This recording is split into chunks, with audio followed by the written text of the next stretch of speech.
Tfinity is Spectra Logic's newest tape library. It's the largest library in our family, and in fact, we believe the largest in the industry. It scales to over 120,000 tape cartridges. So it is aimed at enterprises, large government, high-performance computing, media and entertainment, large banks, for example, with extremely large archives, with a need for very high reliability, very high performance, and very high scalability. Although it scales all the way up to 120,000 cartridges, it can actually be purchased with 100 cartridges and can scale all the way.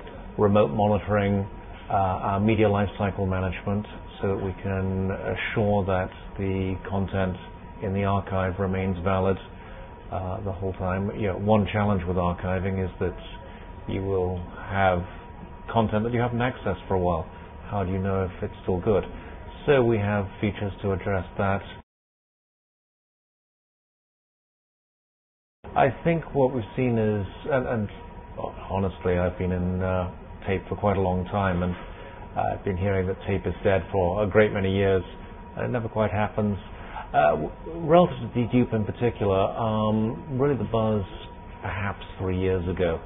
There's a lot of feeling, oh yes, dedupe's the answer, that's the way we should go.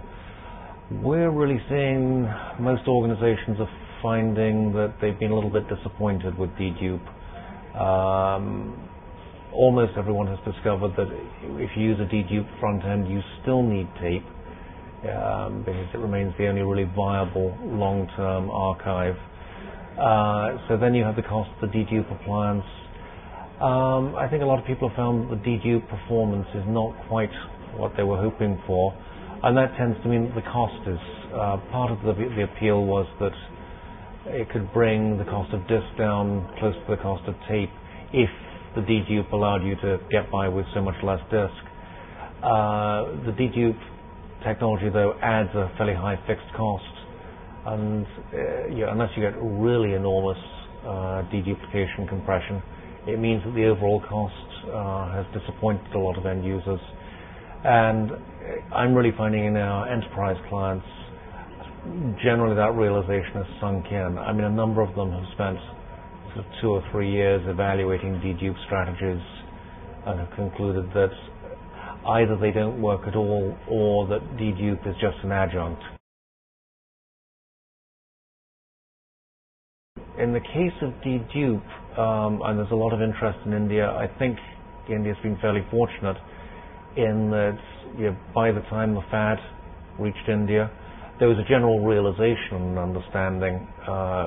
So I think less money probably has been wasted in wholesale. It was for a couple of years almost the mantra that dedupe is the answer. Doesn't matter what the question is, dedupe is the answer. I don't know that India ever adopted the mantra, and therefore isn't really in the position of having to back away from that. Again, dedupe has its place in some niche applications.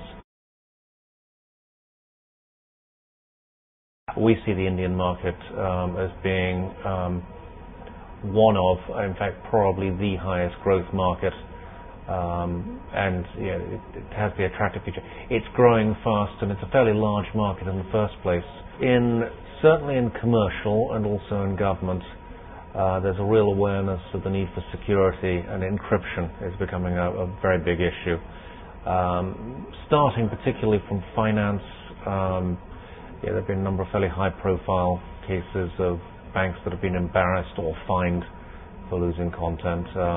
We're seeing the backup market is flat to possibly even declining, but the archive market has grown tremendously. I think driven partly by regulatory requirements in some markets, medical, for example, and also by capabilities, for example, for compute. The amount of data mining that it's feasible to do with today's processing power makes it attractive to store. If you're running a retail operation,